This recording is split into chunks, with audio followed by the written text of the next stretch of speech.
Salve, salve, galerinha do Pod Pai. Estamos mais um episódio, Juliana Brandão. Sim, com certeza. E a gente vai discutir hoje o que a gente já vem discutindo sobre uma conversa de dois amigos, agora com mais uma amiga, não é isso? Exatamente. Dessa vez vamos dar continuidade aos nossos episódios falando de saúde mental. A gente falou de empreendedorismo, falou de enfermagem, falou de superação, a gente falou de autoconhecimento e agora saúde mental. Nada mais justo do que a gente trazer um tema tão atual e que traz tamanha acessibilidade para a sociedade. Trazer um pouquinho o que as redes sociais vêm difundindo, né, dos diagnósticos que são feitos de maneira equivocada e o quanto é importante a gente trazer para essa mesa aqui essa discussão, né, tão atual e tão sensível. Mas antes de trazer, de chamar aqui a nossa convidada especial, é importante fazer um agradecimento aos nossos patrocinadores, Quality Ambulâncias e Clínica Abilife, né, que estão aí conosco desde o primeiro episódio, né, acreditam no nosso projeto e são nossos patrocinadores oficiais. Então, pensou remoções, pensou APH de área privada, pensou Quality Ambulância, pensou fisioterapia, reabilitação, pensou o quê? Abilife. Pronto. Então, sigam lá também o perfil dos nossos patrocinadores. E é isso, vamos chamar ela? Sim. Então, estamos com uma convidada aqui super especial. Esse episódio aqui, esse momento, essa conversa com essa profissional já foi pensado desde que a gente iniciou o podcast, porque a gente acompanha, né, as redes sociais dela através do nosso diretor, então conhecemos a rede social da nossa convidada através do nosso diretor e o quanto que ela vem difundindo um pouco do conhecimento de uma maneira muito tranquila, né, porque ela traz de uma maneira com um conteúdo muito, uma linguagem profissional, acessível. Mas também acessível ao mesmo tempo, né? E o quanto que é importante ter profissionais na rede social trazendo um pouco desse conteúdo que é a questão dos transtornos mentais. Então, aqui, a nossa convidada, agradeço a presença de Tatiana Paz, doutora Tatiana Paz, que é psiquiatra, mas eu vou deixar que Tati se apresenta. Porque vocês sabem, né? Tati, né? Quando eu abordei, né? Quando eu abordei, eu já chamei logo de Tati. Falei, olha só, todo mundo que conversa comigo, eu já viro íntima. Sentou aqui nessa mesa, é íntima, né? Então, é Tati. Bem-vinda, Tati. É um prazer ter você aqui conosco. Fala um pouquinho aí. Quem é Tatiana Paz? Pode chamar de Tati, em primeiro lugar, não tem problema nenhum. E eu que agradeço o convite, né? Porque eu acho que são temas muito importantes e que, graças a Deus, cada vez mais as pessoas têm interesse, têm falado. Obviamente, como você falou, tem conteúdos que não são de qualidade e que acabam ratificando ainda mais esse estigma, esse tabu da saúde mental, mas no meu Instagram eu tento trazer de maneira mais leve, né? Já que são temas que por si só muitas vezes são pesados. Então eu agradeço o convite, agradeço o espaço e falar um pouco de mim. Acho que as pessoas me conhecem um pouquinho aqui da região. Eu sou Tatiana Paz, eu sou médica, eu trabalho na área de saúde mental com psiquiatria da infância e adolescência e o meu nicho maior é realmente o transtorno do espectro autista. Também trabalho na Faculdade de Medicina AF, aqui eu sou docente. E comecei também com essa função de palestrar justamente para levar mais informações. Então, agradeço o convite, estou aqui, pode chamar de Tati e muito obrigada. Tati, vamos lá. Quem escolheu? A psiquiatria te escolheu ou você escolheu a psiquiatria? Não, eu fui escolhida, na verdade. Quando eu fazia medicina, eu não pensava, de fato, nessa especialidade, né? Eu pensava que eu ia seguir a área de clínica médica, de cardiologia, até que eu virei mãe, né, no último ano da faculdade. Então, com a suspeita diagnóstica, não foi nem com diagnóstico fechado, porque isso veio depois, com a suspeita diagnóstica do meu filho, de ter o transtorno do espectro autista, e a falta de profissionais que realmente abraçassem e que soubessem, de fato, conduzir uma criança autista em sua suspeita, que é tão importante, né, que já é uma fase que, para os pais, apesar de não ter um diagnóstico fechado, já é uma fase ali de muitos embates. Então, eu comecei a ler, eu comecei a me interessar, antes mesmo do diagnóstico, eu comecei a gostar, e eu falei, por que eu não faço isso? Já que eu acabei começando a ser uma profissional dessa área antes do tempo, porque outras pessoas que também tinham suspeitas amigas, outros profissionais da saúde, como sabiam que eu estava lendo muito a respeito em relação ao meu filho, começaram a me buscar. E aí eu falei, não, eu vou me especializar e vou agora ajudar de outra maneira. Então foi aí que eu comecei psiquiatria da infância e adolescência, comecei após também separada da questão da psiquiatria do transtorno do espectro autista, e também, como eu gosto muito da área acadêmica, quis fazer essa diferença na faculdade, porque é um tema pouco falado. A gente acha que todo médico sabe falar de autismo. Na maioria das vezes, você vai no pronto-socorro, quando você leva um filho autista, os próprios médicos não sabem como lidar. Né? Eu costumo dizer que é um mundinho à parte que tem que ser estudado e que todo mundo, independente da psiquiatria ou não, deve buscar, também pela frequência, né?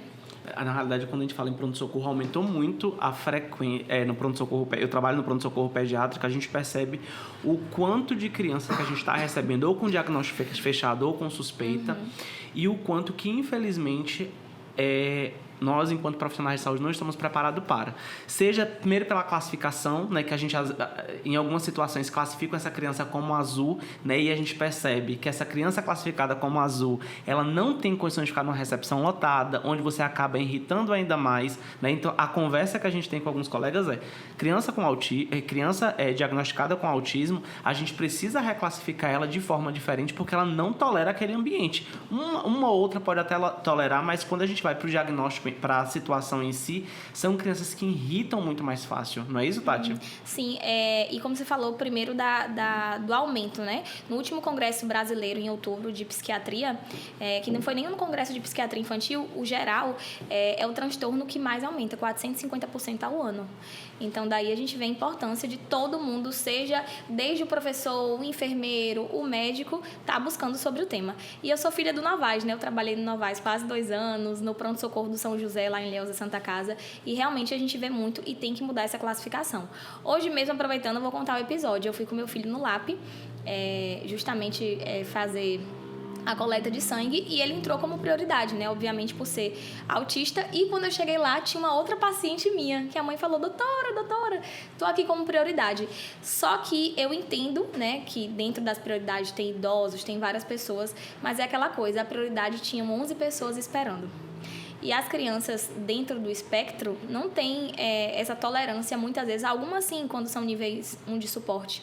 Outras não, começam realmente a ver que o ambiente não é um ambiente que ela conhece, aquilo ali se torna aversivo, começa a gritar, começa a realmente se desorganizar. E aí eu fui lá e falei, olha, por mais que seja prioridade, eu acho que relacionado ao autismo tem que ter uma outra prioridade por essa questão. A mesma coisa no pronto-socorro. É só um resfriado. Então, é um resfriado, então a gente vai botar ali no azul. Só que é autista.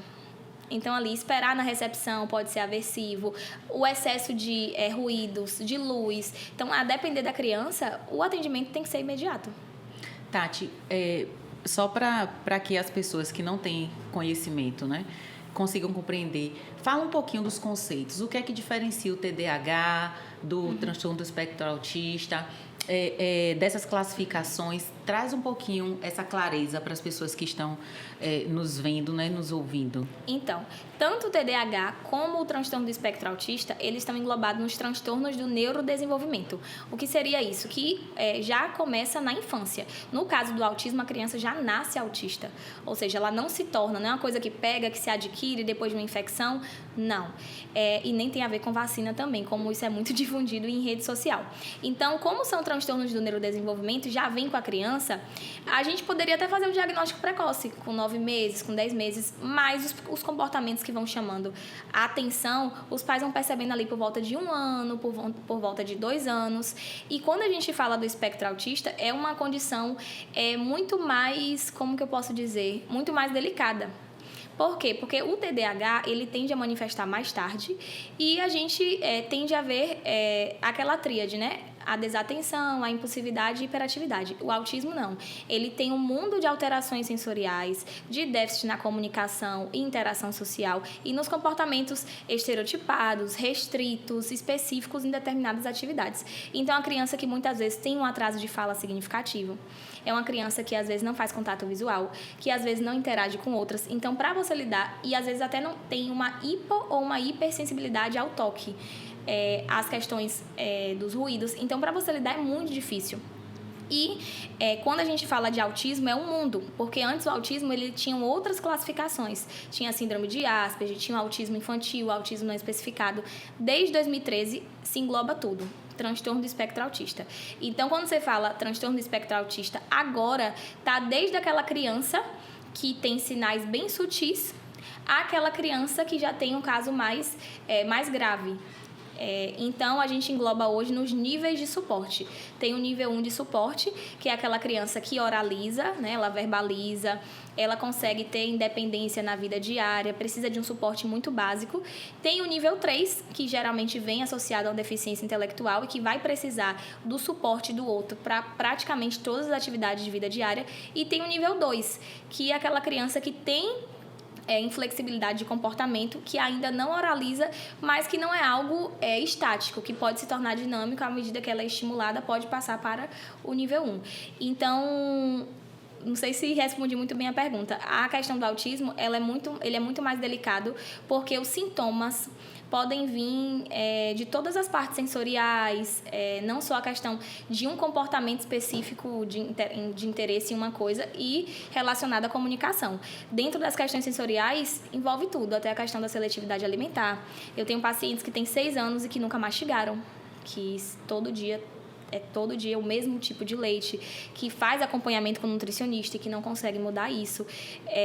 Tem, como eu falei, as questões do toque, que muitas vezes é um ponto de ser considerado uma criança muito fria, não faz contato visual com os pais, não fala, não aceita toque. Então, assim, é muito mais difícil. O TDAH não.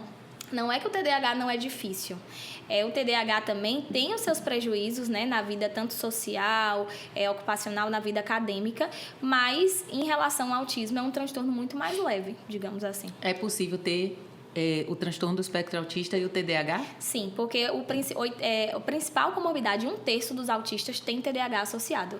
Então, aí a gente vai ter que, né, tratar essas duas coisas. Assim como, dentro do autismo, não é só o TDAH que pode surgir como comorbidade. Pode surgir epilepsia, pode surgir o TOD, que esse torna ainda mais complexo, que é o transtorno de oposição desafiante. Pode surgir ansiedade, depressão. Esse caso de ansiedade e depressão é mais comum na adolescência, porque aquela pessoa começa a realmente desenvolver isso justamente por esses conflitos sociais, de não ser entendido, não ser compreendido, muitas vezes não ser aceito, e acaba desenvolvendo também outros transtornos dentro da psiquiatria.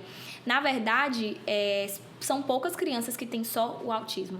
Ao longo da vida, elas vão desenvolvendo essas comorbidades. E no TDAH, não é que a pessoa que tem TDAH vai desenvolver o autismo. A principal comorbidade no TDAH é o TOD, que por essa questão dessa impulsividade começa também a levar a comportamentos desafiadores, questionadores. E também o TDAH, ele tem, na adolescência, uma forte propensão a ter também depressão, ansiedade e também suicídio. Porque o TDAH é aquela pessoa que está sempre ali em busca, né, de recompensas. É por isso que isso é muito perigoso, a impulsividade do TDAH. Então, às vezes, são aquelas pessoas que estão muito envolvidos em esportes perigosos, em acidentes de trânsito, naquela busca. E são pessoas que não são compreendidas, que na questão social, às vezes, por interromper muitos outros, por querer só ela falar, ou por ser muito desatento em determinadas coisas, não mantém essas relações sociais e acaba também entrando em outros transtornos. Ô Tati, você trouxe um ponto aí importante em relação ao aumento, né? Foi mais de 400% ao ano, não é isso? Aí a pergunta que eu tenho para fazer para você é: a gente hoje está conseguindo diagnosticar de forma mais fácil, porque a gente tem profissionais que conseguem fazer o diagnóstico, ou se está abrindo suspeita, a gente está vendo, às vezes, o médico generalista suspeitando de um autismo, porque a gente sabe que a gente precisa partir para a especialidade. E aí um pediatra, por exemplo, ele pode desconfiar, mas fechar diagnóstico não pode. Pode. Pode? Isso pode, por lei. Só que os pediatras preferem não fazer porque, assim, como eu falei, é um mundo. Então, hoje os pediatras, eles estão muito voltados àquele acompanhamento da puericultura. Alguns não têm formação de ter uma pós, por exemplo, em autismo e preferem realmente encaminhar. Por que está esse boom de diagnóstico, né? Tem algumas teorias porque não existe, de fato, uma etiologia hoje para o autismo. O que a gente sabe é que tem a base genética associada ao fator ambiental. E que esse fator ambiental é que tem feito crescer. Porque, assim, base genética, a gente pode ter um familiar com esquizofrenia, eu tenho ali a base genética, mas que isso não se expressou. E que do autismo a mesma coisa. talvez já tinha essa base genética e hoje, somada a fator ambiental, que entra a alimentação, entra a idade paterna avançada, tem se expressado essa questão genética. É o que a gente fala que é uma mudança que essa genética está sofrendo, que a gente chama de epigenética. Então, por que tem aumentado? Primeiro, por essa questão. Segundo, que antigamente os diagnósticos eram errôneos. Então, muita gente que era diagnosticada com esquizofrenia, esse menino tem uma psicose infantil. Na verdade, ele tinha autismo, mas era colocado como esquizofrenia. Também a questão dos critérios terem mudado, né? Desde 2013, tudo se chama transtorno do espectro autista, tende a aumentar também, e a difusão do conhecimento. Porque hoje é o que você falou, as pessoas que veem que a criança não está ali dentro dos marcos de desenvolvimento, por exemplo, a criança com 1 ano que não fala nenhuma palavra, ela está em atraso. Antigamente, o que o pessoal falava? Tem que respeitar o tempo de cada criança. Meu primo, ou sobrinho, ou irmãozinho também falou com 4 anos. Isso é um atraso significativo da fala. Então, hoje, o próprio pediatra, quando tem esses atrasos nos marcos de desenvolvimento, busca orientar os pais a buscarem um profissional, seja um neuropediatra ou um psiquiatra infantil.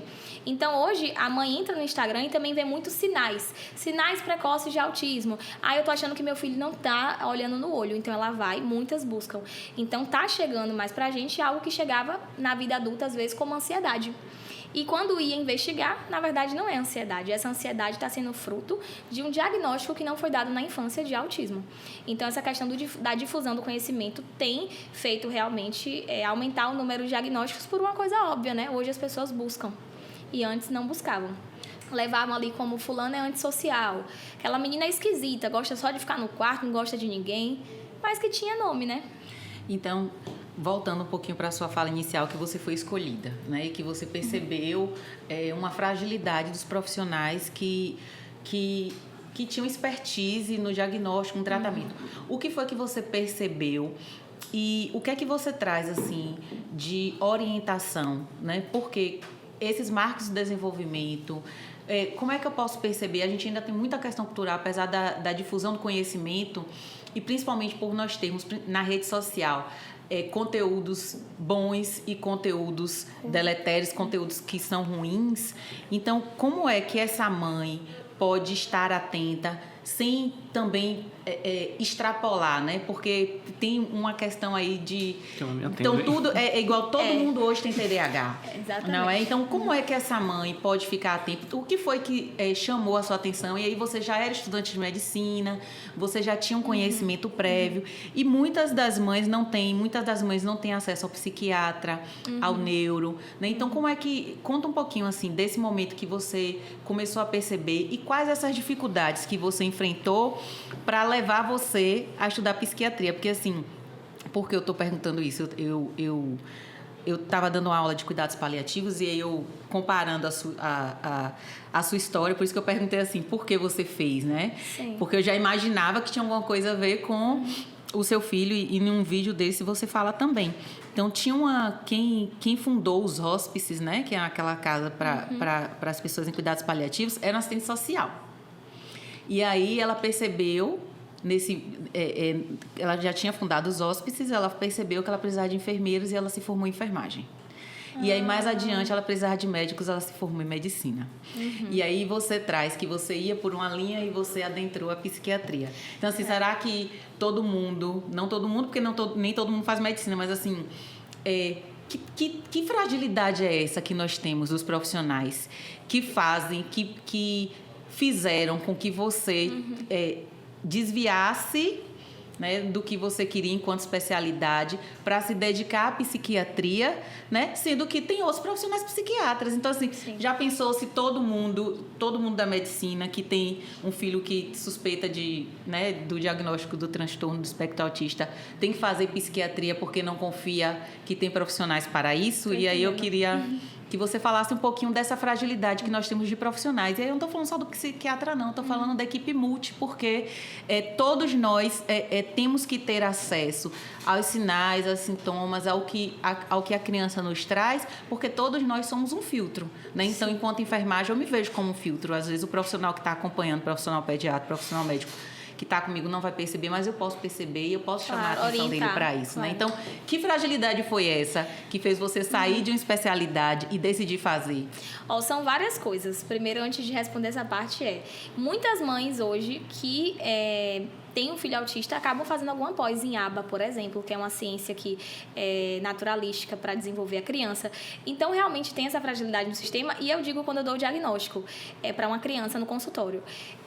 Mas não tem as terapias no SUS. Eu entendo um problema aí, não digo social, tem um problema no sistema relacionado ao autismo. Mas quando eu dou o diagnóstico, eu costumo falar, eu sei que tem a questão das terapias no SUS, mas prazer, agora vocês são os principais terapeutas do seu filho, porque o pai e a mãe, eles têm que virar especialista em autismo, porque eles têm que entender aquela criança. Porque por mais que vá na consulta médica, por mais que tenham as terapias, o pai precisa entender dentro de casa, e o trabalho é conjunto, todo mundo falando a mesma língua. Então, você imagina um pai que não participa, uma mãe que não participa, que às vezes a terapeuta quer dar uma orientação, quando estiver chorando ou com algum comportamento disruptivo, não pode fazer isso, isso e isso. Aí, ele é treinado daquela maneira, o pai pega e faz outra coisa, reforça um comportamento de choro. Então, por isso que eu digo que é conjunto. E quanto à questão dos profissionais, não é que todo mundo que recebe um diagnóstico, obviamente, tem que virar especialista, mas tem que estudar. No meu caso, eu tive que marcar uma consulta em Joinville. Por quê? Uma frase muito também clichê é que quando a mãe chega na consulta, ela falou com algum outro médico, isso é do dia a dia, ou com alguém da família, e todo mundo fala: você é louca, você tá botando doença no seu filho. E eu também passei por isso, desde estudante como médica. Porque falou, não, você tá vindo. Eu falei, não tô. No caso do meu filho particularmente, ele teve o atraso de fala, né? E ele também começou com algumas questões. A primeira foi que depois ali dos seus 9 meses, ele começou a parar de comer as coisas, aceitar os alimentos.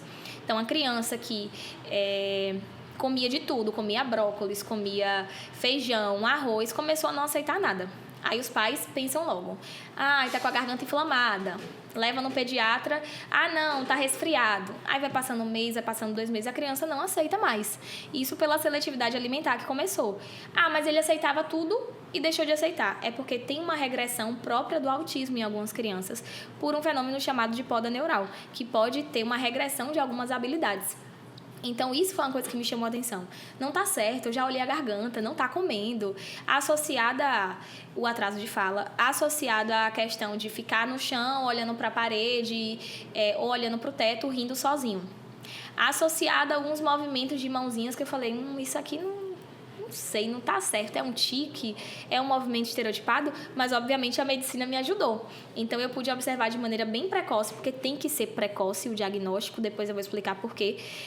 De maneira bem precoce eu falei, não tá certo. E a primeira coisa que todo mundo me falou, você tá louca. Por que você tá louca? Porque você estuda medicina. É isso que eu ia falar, talvez a medicina nesse momento, o estudo da medicina para você foi um fator complicador, porque todas as vezes que nós profissionais chegamos em qualquer consulta com outro profissional e a gente se apresenta como um estudante da área ou como profissional da área, nós já somos rotulados. De que estamos querendo colocar alguma doença, que estamos extrapolando, enfim, né? Mas eu diria, Júlia, que não é nem só um problema das pessoas que fazem saúde. Na realidade, uma das grandes deficiências, quando eu percebo da avaliação pediátrica, é que a gente, enquanto profissional, infelizmente, a gente negligencia a mãe. A gente desacredita. E eu falo com os alunos que para o sucesso para a avaliação pediátrica é ouvir o que aquela mulher está dizendo, porque eu trabalho com pediatria há 10 anos. Eu posso avaliar uma criança pediátrica durante esses 10 anos, mas ninguém vai me trazer mais artifícios do que a mãe. E aí é a mãe que vai dizer coisas que são, para a gente, talvez seja óbvio, mas as nuances de alteração que a literatura não me traz. Exatamente. E aí é isso. Aí na região eu busquei profissionais, entendo também, tanto na rede privada como na rede pública, a espera, né, por uma consulta tanto de psiquiatria infantil como de neuropediatria. E aí todos os que eu ia, e eu já comecei também como médica a estudar. Vou estudar tudo, vou fazer cursos, fiz uma mentoria, participei de certificações de outras partes, né, de Foz do Iguaçu. E aí eu falei, eu tô correta, mas eu também não posso dar o laudo do meu filho. Até que eu busquei profissionais da região, esperei aquela coisa. Vamos esperar o tempo dessa criança. E eu já sabia que eu não posso esperar. O diagnóstico tem que ser feito precoce. Os Estados Unidos, ele está muito mais avançado. Eles fazem o diagnóstico com 9 meses, com 12 meses. E a literatura pede que seja antes dos 3 anos. Como eu falei, posteriormente a gente vai conversar sobre isso. Então eu falei... Eu ia na consulta, mas nem perguntou isso, nem perguntou aquilo. E eu tererê, e não era dada importância. Então, hoje eu tô dos dois lados da cadeira. Eu sei que estava errado, mas eu também não tô aqui para julgar nenhum profissional, porque é uma coisa nova para todo mundo. Quando as mães às vezes falam, eu tenho vontade de xingar aquela professora que não sabe lidar com meu filho. Às vezes é uma professora que está formada há 20 anos e que agora começou a receber essa leva de crianças autistas e que também ela não está preparada. E que o sistema não capacita. E aquele professor que às vezes ganha pouco vai ter que buscar uma capacitação por fora. Então tá tudo errado. Então a mesma coisa. Tem médicos, como eu já dei uma palestra lá na Secretaria de Saúde, e um médico dos seus 70 anos, no final que eu dei a palestra, falou assim... muito bonito aí, viu, moça, o que você apresentou, você fala bem, mas... E o auditório cheio de psicólogo, tudo, e ele falou assim, vou dizer uma coisa, no meu tempo ninguém dava pra ruim, sabe por quê? Porque pai e mãe batia. E aí ninguém... Pense tanto de psicólogo, eu falei assim, nossa, esse é corajoso, viu? E aí, então assim, você entende que às vezes o sistema não tá preparado pra receber essas crianças. Então, às vezes, eu não julgo os profissionais já de alguma forma julgando, porque eu acho que você tem que buscar se atualizar. Até que eu consegui uma consulta em Joinville, que eu também esperei. Eu lembro que eu solicitei a consulta em fevereiro e eu consegui em maio. E aí, sim, foi a primeira consulta que eu vi. Essa pessoa entende de autismo. Por quê? Porque ela começou a me fazer perguntas pontuais de tudo que eu estava estudando, de uma entrevista direcionada. Ele tem algum comportamento de rir sozinho? E a questão alimentar, ele aceitava tudo, teve algum período de regressão, você fala, essa pessoa sabe do que está falando, essa pessoa sabe do que eu passo. Então, aí, realmente, ela fechou o diagnóstico dele, já começou as avaliações multi, né? E aí eu falei, é isso aqui que falta, é isso aqui que não tem aqui, que é uma conduta, porque a psiquiatria não mora só em depressão, ansiedade, esquizofrenia, bipolaridade, que é o que a gente costuma falar. Ela mora em vários transtornos, e não só o autismo, não só o TDAH, que hoje a gente também tem uma leva de crianças com dislexia, com outros transtornos da linguagem, e que também não é falado, né? Então, assim, e que às vezes o pai vai por uma suspeita de autismo, mas tem outro transtorno do neurodesenvolvimento que mora ali, né? Então, faltava isso e eu falei, não, eu vou porque eu não vou mais assistir isso calada. E aí busquei e me apaixonei. Então fui escolhida, mas hoje não me arrependo da minha escolha, porque apesar de ser mãe, eu não necessariamente, como você falou, eu tinha que seguir esse caminho. Eu poderia seguir outro, só que eu me apaixonei tanto que hoje eu não me vejo fazendo outra coisa. E graças a Deus hoje eu só trabalho com psiquiatria. Não dou mais plantão, eu dava, né, plantão pediátrico. Não faço mais isso. E teve alguma outra coisa que você me perguntou? O que é que essa mãe deve observar? Quais são os sinais precoces? Então, com a questão do conhecimento, muitas mães, já tem mãe que leva na consulta psiquiátrica, por exemplo, com 11 meses. E observa assim, eu vejo que quando tem outras crianças, se isola. Antigamente ninguém fazia isso porque se isola, vou levar no psiquiatra. Então tem assim, alguns sinais. Desde a amamentação, não é que a criança durante a amamentação que não faz contato visual com a mãe, ela tem autismo. Não, mas são sinais que a gente pode começar a observar. A questão de não ter esse contato visual durante a amamentação, que deve acontecer. A questão de uma criança que nunca dorme. 80% dos autistas têm transtorno de algum distúrbio do sono associado. Então primeiro a gente pensa... O pediatra fala lá, não, mas a criança tem que dormir 14 horas. A mãe fala, meu Deus, o menino não dorme, esse menino não dorme nunca. E vai passando o tempo, não dorme porque é cólica intestinal, não dorme porque é isso. Chega um ano, o menino continua sem dormir. Ou aquela criança, às vezes, que tem muita agitação, aquela criança que eu lembro depois, pegando toda a trajetória do Vitor, que realmente o Vitor, ele tinha uma hiperatividade muito grande, no sentido de você botava no carrinho, você botava no sofá, ou naquele bebê conforto, ele não parava com as perninhas. Mas, obviamente, eu não sabia naquela época que era isso.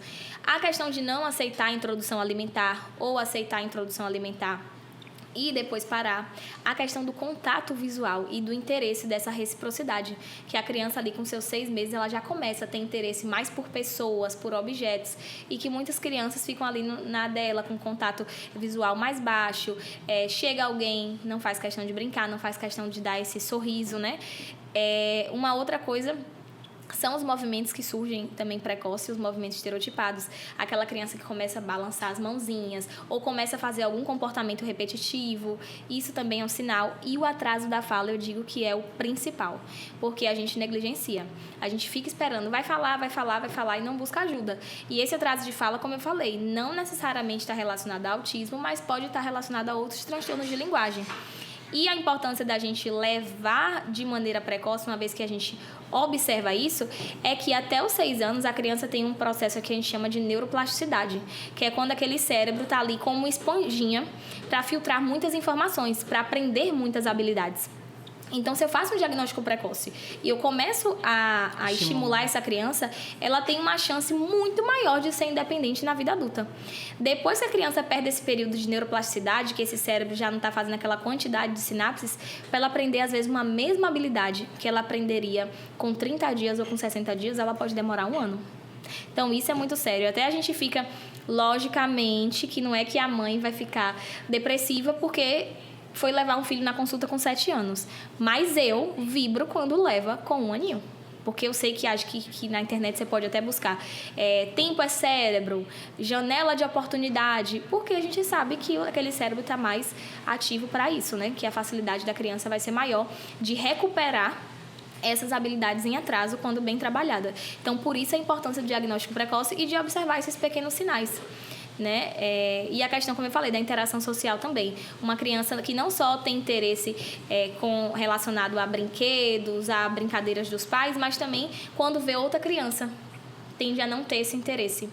Ou aquela criança que também tem algum movimento repetitivo no sentido de ficar girando em casa quando tem 1 aninho, ou que tem algum atraso motor, que também algumas crianças com autismo têm atraso motor, seja no sentar, seja no andar. Então, tudo isso faz parte. Ou alguma questão com texturas também, aquela criança que nunca encosta em determinadas texturas, aquela criança que quando escuta um barulho começa a botar muito a mão no ouvido, que quando o pai vai abraçar ou a mãe vai abraçar começa a gritar muito, é uma criança que chora muito. Então, tudo isso tem que ser observado. Então, o transtorno do espectro autista está muito mais voltado para esse diagnóstico mais precoce. Sim. E o TDAH para um diagnóstico mais... A gente espera um pouquinho ali para os 4 anos, 5 anos. Tá. Toda criança tem TDAH, Tati? Sabe por que eu estou perguntando isso? Porque hoje é muito comum uma criança que é criança, que tem a hiperatividade de uma criança, que corre, que brinca à vontade. Que corre, aqui quem manda é você, viu? Fique à vontade.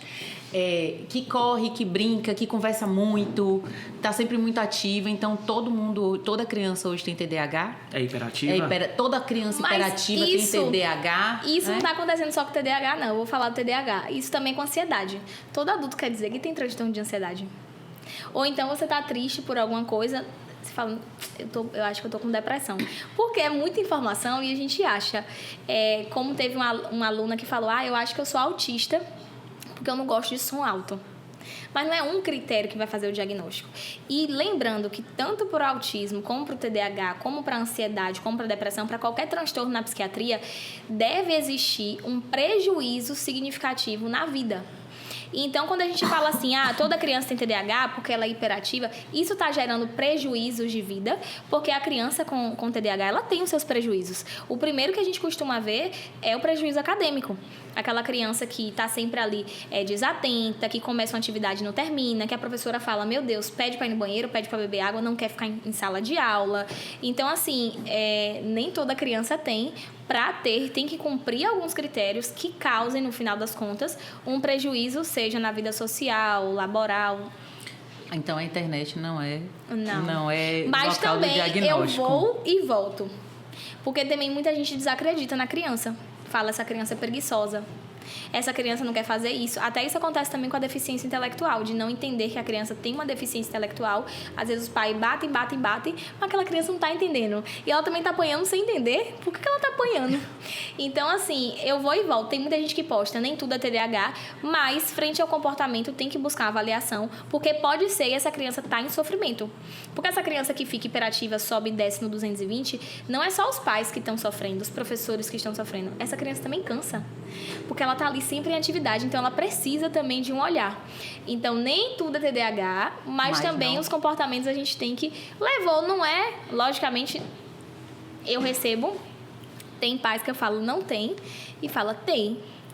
Eu falo, tudo bem, busca outro profissional. Ou na questão do autismo eu vejo mais, infelizmente é uma questão do autismo que acontece muito mais porque tem o autismo ele dá direitos, né, a determinados benefícios, como benefícios econômicos.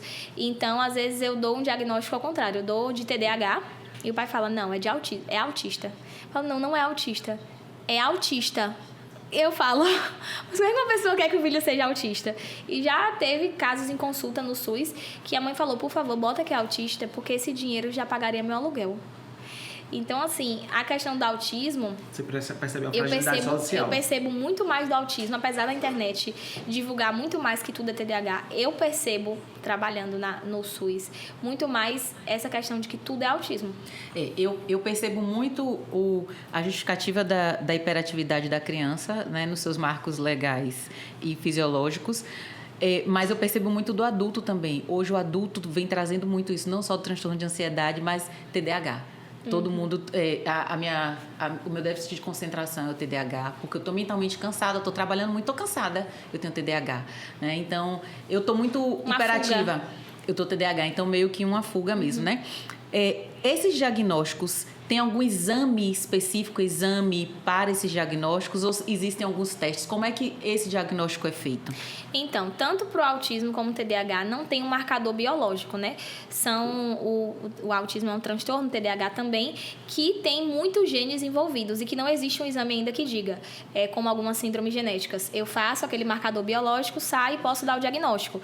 E é isso muitas vezes que o pessoal não entende, porque quando eu vou ali no gastro, faço a endoscopia, viu a endoscopia, tá aqui o seu diagnóstico. Quando a gente fala de transtornos mentais de maneira geral, o médico tá ali, dá um diagnóstico, muitas vezes vem, mas como é que você fez isso? Você não fez nenhum exame.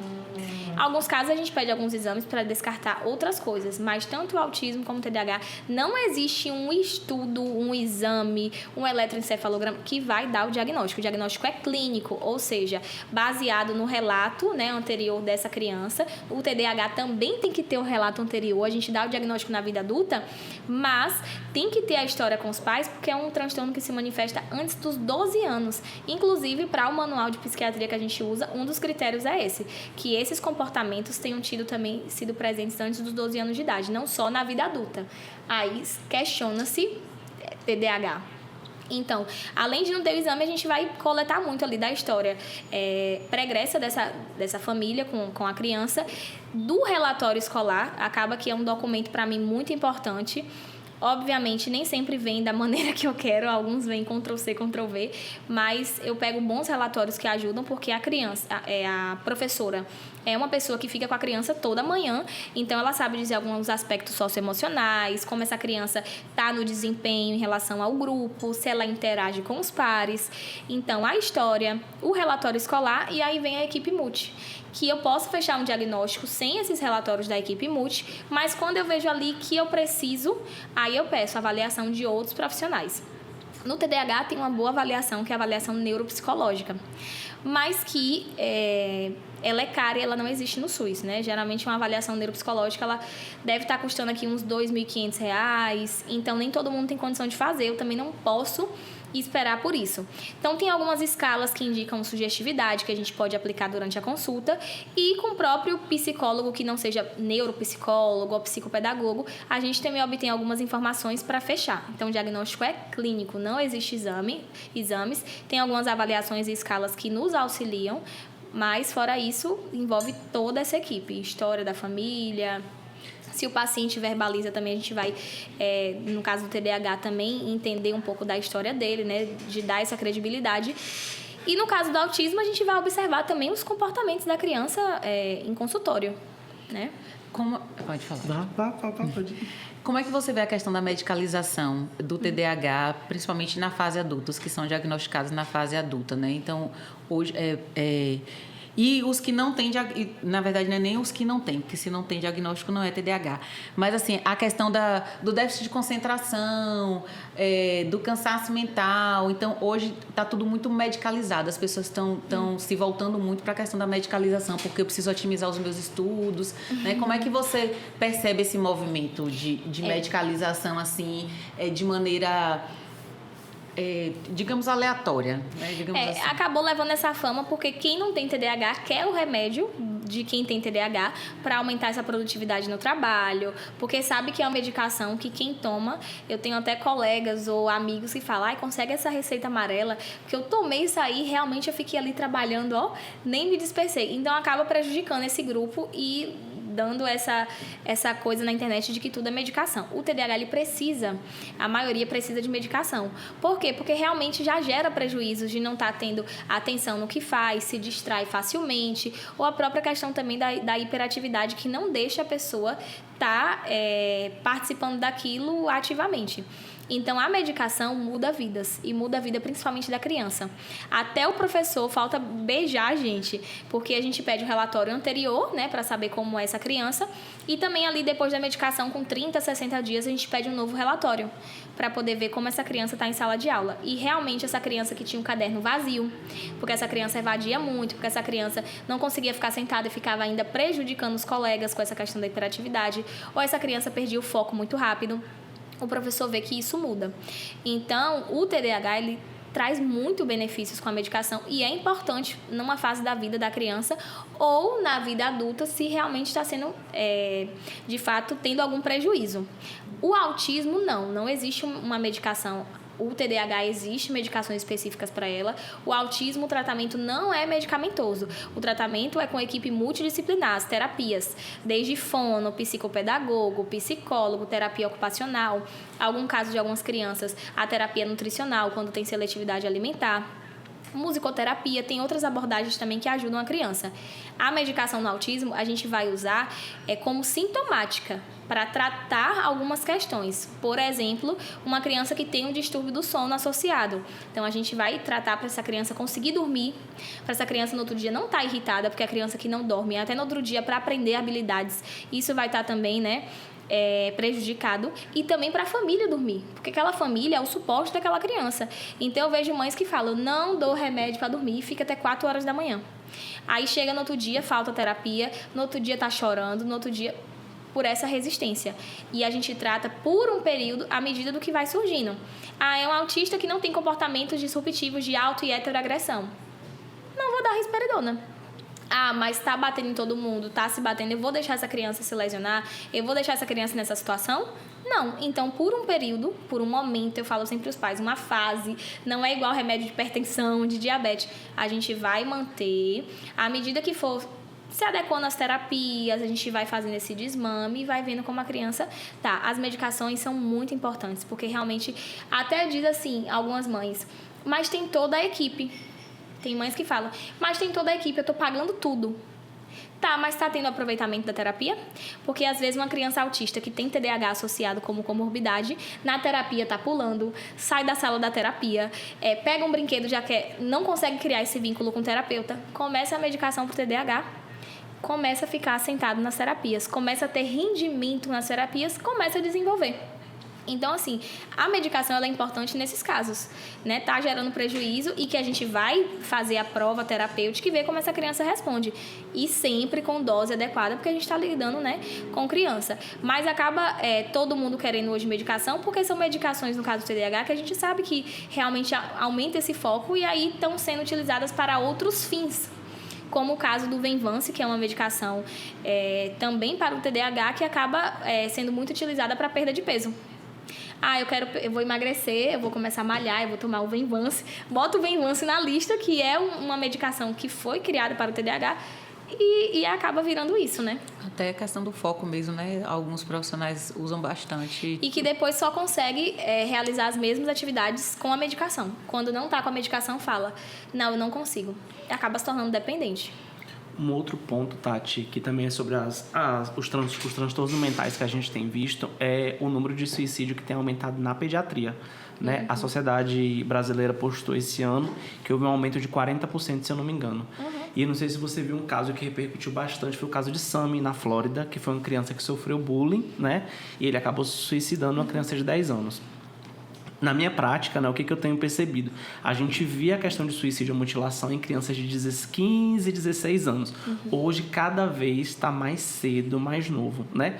E a gente é jovem, né? A gente basicamente tem a mesma idade e a gente sabe que sempre teve bullying na escola. O que aconteceu com as nossas crianças para não ter artifício suficiente para sofrer esse bullying? As crianças hoje não conseguem se frustrar. E isso vem de algumas questões que eu acredito que vem acontecendo de todo um sistema, não só dentro de casa, de todo um sistema educacional. Porque hoje, se você pega, eu falo muito da questão pública, porque eu trabalho mais, ainda trabalho mais no SUS do que na rede privada, né? O meu grande público é SUS, hoje até na própria faculdade de medicina a gente atende o SUS, né, para os alunos terem essa experiência. E, em menor parte, eu atendo particular.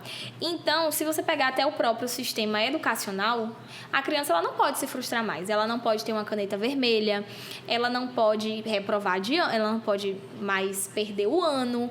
Então, ela não pode ser chamada a atenção. Ela não pode ser chamada a atenção. Você vê que os próprios políticos, quando sobem para fazer alguma coisa, não estou dizendo nomes, mas não precisa dizer, sobem e falam. A criança que não é boa na escola não é culpa da criança, como teve esse vídeo aí há uns 4 meses. A culpa é do professor que não é bom o suficiente.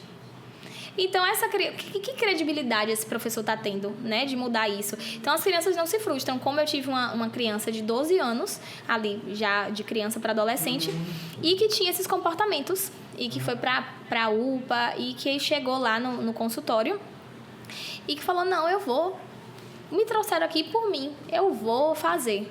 E aí eu peguei, não, tudo bem. Logicamente eu não vou bater de frente. Só me explica por quê. Eu sei que sua mãe te trouxe aqui, trouxe ambulância, tá todo mundo aí nervoso. Mas vamos conversar, nós duas. Falou, não vou continuar essa vida. Eu não quero estudar, eu não quero isso, eu não quero aquilo. Então pronto, pra mim já basta, já deu. Então eu vejo hoje esse aumento crescente, que eu trabalho no CAPES, muito relacionado às frustrações. A criança não quer ter mais nenhum tipo de responsabilidade / frustrações. Isso é uma coisa nítida, né? Hoje ninguém pode brigar com ninguém, hoje ninguém pode ter mais autoridade, fazer papel exato de pai e mãe. Isso eu não digo de bater, não. Eu digo de dar limites, de impor alguns castigos ali, recompensas. Hoje não pode ser feito, então tem aumentado bastante.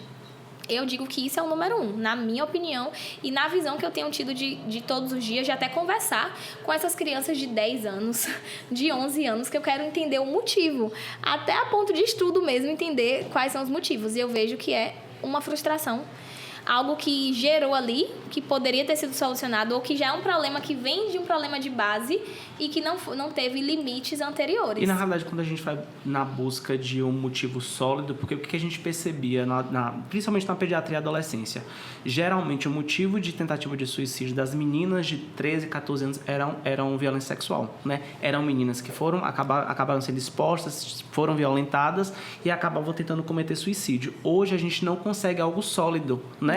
Não tem. É geralmente uma situação que a mãe não deu algo, o pai não deu algo, né? Ou então perder uma matéria na escola, então você não... Perder matéria na escola, estão indo pro CAPS lá, se cortando com a autolesão. Isso. Então, assim, a gente fala, o que aconteceu?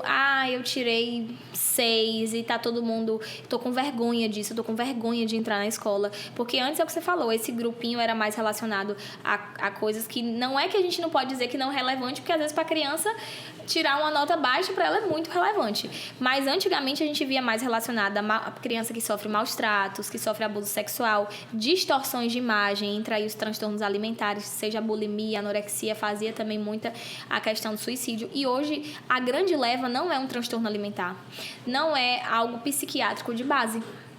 Não, é algo que foi frustrado e como eles mesmos dizem, para aliviar essa dor da alma, eu prefiro sentir a dor física. E também vai muito do padrão, sabe, dos pais, tá? A gente colocou um padrão muito alto, que os nossos filhos têm que ser bem-sucedidos, que tem que fazer faculdade, tem que fazer isso. Com 4 anos tem que falar inglês, com 8 anos vai fazer o intercâmbio, vai ser médico, ou vai ser empresário, ou vai ser isso. E tem pais que quando estão, assim, até no meio que eu frequento, fulano tá grávida, e quando eu vejo esse discurso, eu falo... Para um pouco.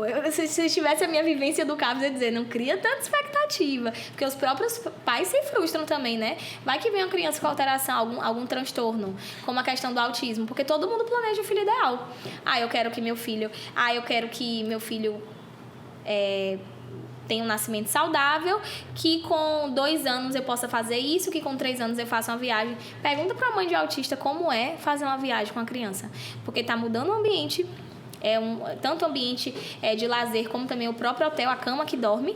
Às vezes tem muitos estímulos, a criança não quer, então tem mães que falam pra mim, eu só queria que meu filho entrasse no shopping e ficasse feliz porque eu tô levando no shopping. Doutora, que criança não gosta de ir pro shopping? Meu filho não gosta, doutora. Ele começa a se jogar no chão, meu filho nunca comeu um Mac, nunca comeu algodão doce. O meu também, nunca comeu. Já deram seu filho chocolate, ele não come. Ele gosta de quê? Biscoito de arroz.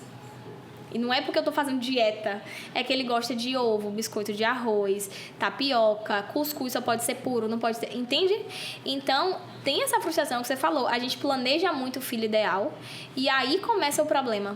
Né? A gente não espera ver o que vai acontecer. Júlia, acabou. Você foi falando e meu olho brilhando, porque eu ia chegar nessa parte da romantização dos pais que recebem o diagnóstico do filho com transtorno do espectro autista.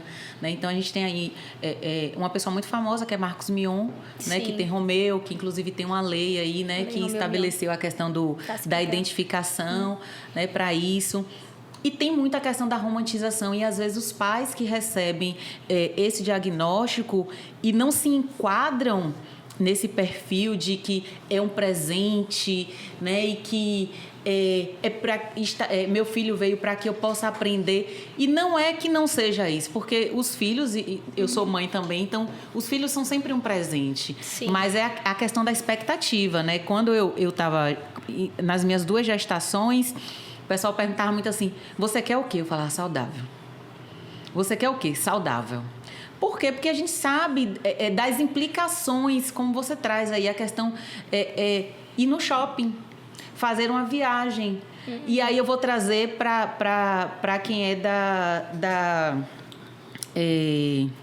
para quem não tem muitas condições, né, financeiras, de ir para a escola, né, para que eu possa trabalhar, né, para trazer o sustento para casa. Então, assim, nas coisas mínimas que muitas vezes a gente não comemora dos filhos da gente que são saudáveis. Então, há muito essa questão da romantização de quem tem o seu filho com transtorno. Eu queria que você falasse um pouquinho disso. Você traz aí já na sua fala um pouco dessa dificuldade.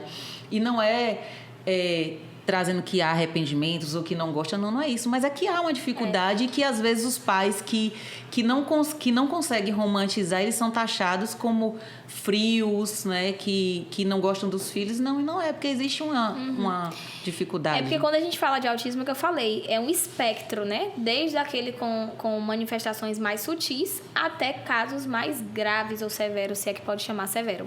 Então, assim, não é fácil. Por exemplo, um autista nível 2 de suporte, nível 3 de suporte. Eu tenho mães que chegam na consulta sozinha, para a primeira consulta no SUS, ficaram esperando lá 6 meses. Chega no dia, o menino não entra no Uber. Não tem quem faça entrar no Uber. Vai amarrada, vira aquela confusão no bairro. Já tive mãe de chegar sozinha e chorando. Por favor, me atende sozinha, porque lá a política aqui do centro de autismo que a gente tem, né, que é o CREAD, realmente tem que estar o filho. Mas aí a mãe chega chorando, doutora, vou te mostrar aqui um vídeo. Ele não entra no Uber. Não tem quem faça. Foi várias pessoas segurando, eu chorando, vendo meu filho passar por isso. E aí? Então, assim, às vezes não entra no Uber. Então, o pessoal, assim, acha que por conta das redes sociais é bonito ter um filho autista. E não é, na vida real. Saiba que todo transtorno psiquiátrico tem seus prejuízos. Às vezes o menino ali no colégio, ele vai bem, ou ele é muito inteligente, como tem o caso de alguns autistas que têm algumas altas habilidades, sabe ler antes do tempo, às vezes está com um desempenho escolar acima dos pares, mas que em casa não fala mãe e pai. Não dá um abraço no pai. E como é o pai sentindo isso? Poxa, é meu filho, né? Antigamente o autismo recebia a etiologia, né? Há muitos anos teve uma teoria de que, não sei se vocês já leram sobre isso, que o autismo era causado por mães geladeiras. Por muitos anos persistiu isso, e as mães eram punidas, eram separadas dos seus filhos. E isso perdurou muito tempo, porque acreditava-se que a mãe é tão fria que esse menino imita o comportamento e não faz contato visual com as pessoas, não fala com as pessoas. E depois vê que isso é um absurdo e que caiu por terra. Mas até isso acontecer, isso só caiu por terra por um movimento de pais que eram separados do seu filho e que diziam, eu não faço isso com meu filho. E aí foi mudando essa realidade. Isso eu digo bem antigamente mesmo na história do autismo. Teve um tempo, vocês botaram lá na internet, mães, pais, geladeiras. Foi uma teoria que na época se sustentou. E justamente por isso, às vezes é uma criança que até fica ali quietinha, até tolera uma mudança de ambiente, mas em casa não faz algo de pedir, quero suco ou quero uma banana. Então a gente não pode romantizar, porque como eu falei, festas de fim de ano são os momentos que os pais mais sofrem, festa de São João, não tolera festinhas de escola, então não tem nada de legal nisso, né? Lógico que todo mundo queria que não tivesse o transtorno. Não vou dizer aqui que é bom ter um filho autista, levanta essa bandeira, não. A gente sabe das dificuldades, lógico que a gente vai fazer de tudo a respeito. Como você falou, ser mãe, toda mãe vira especialista. As principais leis do autismo foram criadas por pais de autistas. A Lei Romeu Mion. Por que foi criada? Porque o Marcos Mion tem um filho autista, ele tem essa visibilidade e quis criar uma carteira de identificação. A Lei Berenice Piana, que classifica o autismo com deficiência. Então, assim, os principais profissionais de sucesso hoje que eu vejo relacionado ao autismo têm filhos autistas dentro de casa. Então, por quê? Porque eles tentam mudar essa realidade. Meu Deus, isso é gritante, ninguém vê. Então, isso... E os principais médicos mesmo que eu conheço que são dessa área, tem alguém autista em casa. E quando eu vejo, eu falo assim, certeza a pessoa que escreveu esse livro aqui tem autista. E no final eu vejo, eu dedico ao meu filho autista, eu falo, nossa senhora, é muito, entende? Porque não era tão comum, os diagnósticos, eles não eram precoces e não aconteciam, né, efetivamente. Sim. Então, apesar de todo esse movimento, já ainda é uma coisa nova, né? É o que a gente está discutindo. Os profissionais, eles não estão preparados para receber essa criança, para receber esse adulto. Eu falo isso porque eu trabalhei durante um tempo na unidade de pronto atendimento e eu trabalhava no setor de triagem, né, de acolhimento. E no acolhimento, o que é que a gente percebe muito, né? Chegam muitos adolescentes, chegam muitos adultos com transtorno de ansiedade. E como a gente está super sobrecarregado no serviço, esperando infartado, esperando trauma, esperando, né, todas as outras patologias, e o transtorno da ansiedade é mental, né? Não é nada...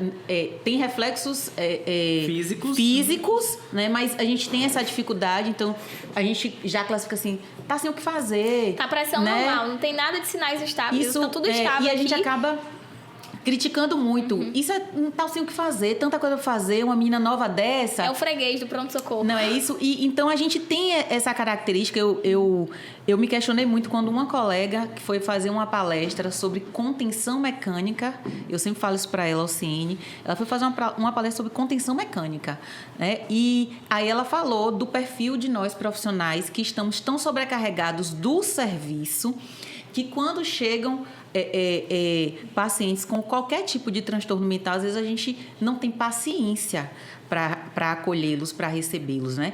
E que isso está muito relacionado ao perfil do trabalho que nós estamos, à sobrecarga de trabalho, né? E muitas vezes também a dificuldade de compreensão desses sinais e sintomas, de como eles são refletidos, né? De como eles se apresentam. Então, como é que nós, profissionais, Tatiana, como é que a gente deve fazer esse atendimento? E aí, trazendo um pouco, e trazendo principalmente, a gente discutiu isso, para a criança com diagnóstico de autismo, né? Está dentro aí, tem uma política nacional de deficientes, eles estão dentro. Né, dessa política, mas nós sabemos que, infelizmente, a política no papel ela é muito bonita. A gente está discutindo isso aqui das fragilidades que nós temos no Sistema Único de Saúde. Então, o acesso a essa consulta é difícil. Muitas vezes a puericultura é realizada por profissionais enfermeiros, não tem um pediatra, e aí eu puxo chama atenção para os colegas enfermeiros que precisa ter esse olhar mais atento para fazer esse encaminhamento mais precoce. Então, assim, o que a gente pode buscar? Porque não dá para todo mundo se especializar, isso é fato. Porque são tantas patologias que a gente não tem como se especializar em tudo. Mas o que a gente pode buscar para, pelo menos, fazer um atendimento inicial e ter esse olhar mais atento para esse perfil de paciente? Deve existir uma capacitação em massa, não só em posto de saúde, né, atenção primária, como pronto-socorro, como escola. Tem que ter capacitação, porque isso também é o que vai trazer algumas informações. Na questão, como você falou, abordou aí da triagem. Nos aeroportos já tem as salas... Já tem não, né? Alguns, acho que são 2, no Rio e em São Paulo, já tem salas multissensoriais para os autistas. Na sala de triagem, por exemplo, tem uma enfermeira lá no CREAD, chamada até Paloma, vou mandar isso aqui para ela depois. Conhecemos. Que ela estava contando um caso, a gente teve a reunião segunda agora com a secretária de saúde daqui, e ela contou um caso que ficou 40 minutos para fazer uma triagem de uma criança autista. Por quê? Porque não aceitava o toque, a mãe já avisou, não aceitava o toque. Aí perguntou, geralmente eles têm um hiperfoco, algo que eles gostam bastante. Aí a mãe falou hiperfoco, ela botou no celular lá algo relacionado a hiperfoco. Aí ela saiu um pouco da sala para ele se sentir à vontade. Quando ela viu que ele começou a rir olhando para o celular, encostou nele, botou o termômetro. Só que foi assim, todo um trabalhinho de formiguinha. E isso a triagem precisa andar. Então eu digo que o atendimento para essas crianças tinham que ser numa sala separada, em primeiro lugar. Não dá pra... Logicamente, eu entendo que tem criança lá fora que às vezes está convulsionando, asmática, então precisa a triagem andar. Então, todos esses pontos onde atende criança e adolescente tem que ter uma sala à parte. Porque essa mesma triagem que você tem que fazer, e para fazer o sistema andar, tem que ser uma triagem diferente. Primeiro você tem que entender o que a criança gosta, se a criança gosta de uma luz mais baixa, se a criança gosta que não tenha muita gente, se a criança não quer que você esteja de jaleco. Porque muitos autistas olharam ali o jaleco, já não entram na sala, associava assim a criança de maneira geral. Mas eles, pelo comportamento, como que eu posso dizer, mais metódico, eles não vão entrar mesmo. Não é que não vai ter negociação, não vai ter. Muitas vezes eles até não entendem essa negociação, que eles não têm esse insight, né? Então, assim, tem que ter uma sala à parte e tem que ter capacitação. Isso, capacitação que eu digo, palestras, questão até de livros, indicações de livros, tudo isso. Porque é muito difícil dizer uma solução, né? Porque é um espectro que é um mundo de sintomas, de sinais, e que o principal, eu acho que agora, para dar uma amenizada nessa questão de pronto-socorro, é ter uma sala à parte de triagem quando a criança é autista. Agora, eu diria, Tati, que para o coleguinha enfermeiro, né, que está no pronto-socorro, na triagem, para ele ouvir a mãe. Disposição. Disposição para ouvir a mãe. Então, conhecer a criança. Isso, e tipo assim, como que aquela criança funciona. Eu sempre pergunto, mãe, como que ele vai ficar à vontade? Como que ele vai ficar bem? O termômetro vai para a mão da mãe? Porque às vezes realmente ele... a gente acaba fazendo dever de casa, estudando sobre o tema, né? Às vezes a minha abordagem de tocar, de falar, é uma agressão para aquela criança. E tipo assim, foi como a gente foi ensinado a nossa abordagem com criança, mas com aquela específico não funciona.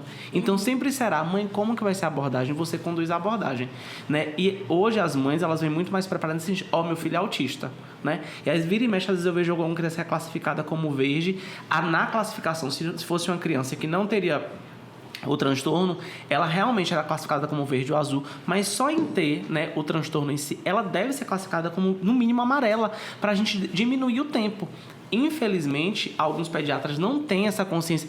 Classificação amarela por quê? Classificação amarela por causa do transtorno. Ela não pode esperar. Não pode esperar. E isso a gente precisa começar a realmente difundir na questão. Eu falo principalmente da triagem, porque acaba sendo um gargalo que essa criança espera 2, 3, 4 horas. Estava bem no sentido de isso que organizar. Eu digo, chega organizada e se desorganiza ali na sala de espera de muitas horas, de não ter essa paciência de ficar ali, realmente se torna aversivo. Então como falou, não, essa criança vai para azul. Não, mas essa criança não pode esperar, ela tem que ser atendida.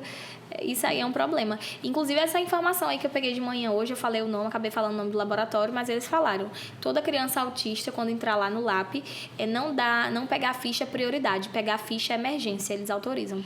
Mas é importante você falar, porque a gente precisa difundir as instituições que estão melhorando seus processos. Então, porque eu falei anteriormente, mas hoje eles me deram informação. Tanto a questão de fazer a ficha antes pelo WhatsApp, como também tem a possibilidade de pagar uma taxa de R$15 para fazer a coleta em casa, eu também não sabia.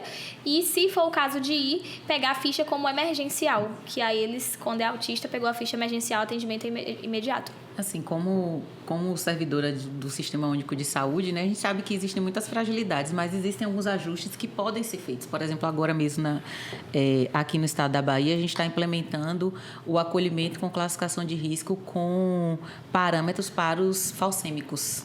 Porque os falcêmicos também têm um agravamento muito mais rápido, né? E eles chegavam no acolhimento e eles aguardavam muito.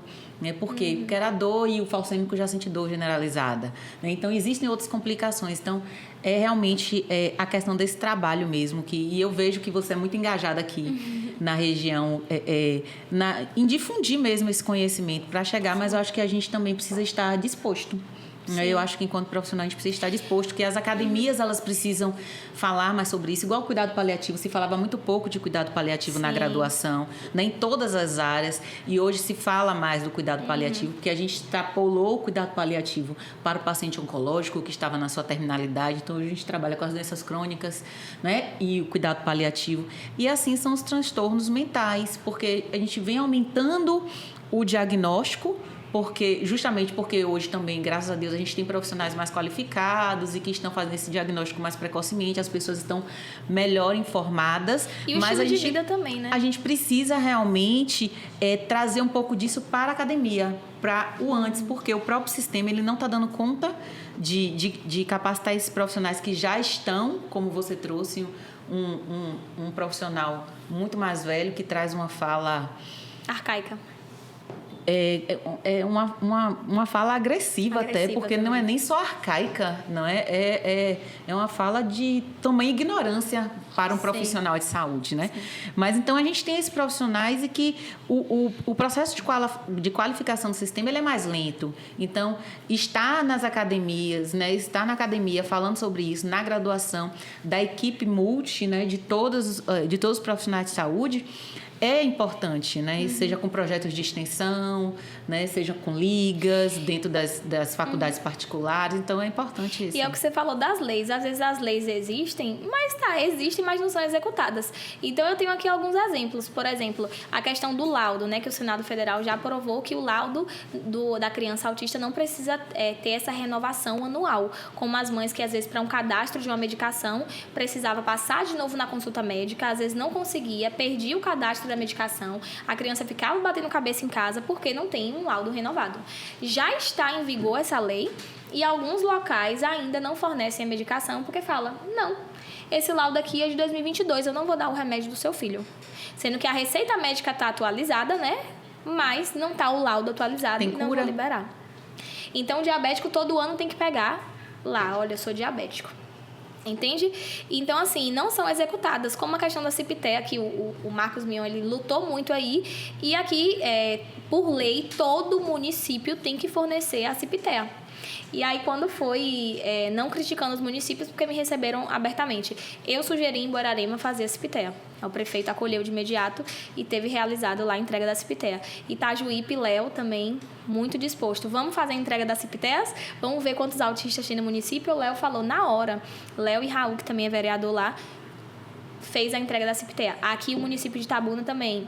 O município de Ilhéus eu tentei contato lá justamente para fazer as entregas. Então eu fico lutando por leis que existem e que os pais na consulta falam, e essa Ciptea? Porque os pais leem, os pais buscam, né? Grande parte buscam.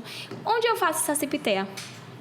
Boa pergunta, né? Cada município que eu passo, boa pergunta. Tem a Ciptea aqui? Não tem Ciptea. Então, assim, até as leis a gente tem que ficar cobrando a questão de não pedir mais renovação de laudo, de não ficar exigindo tal coisa.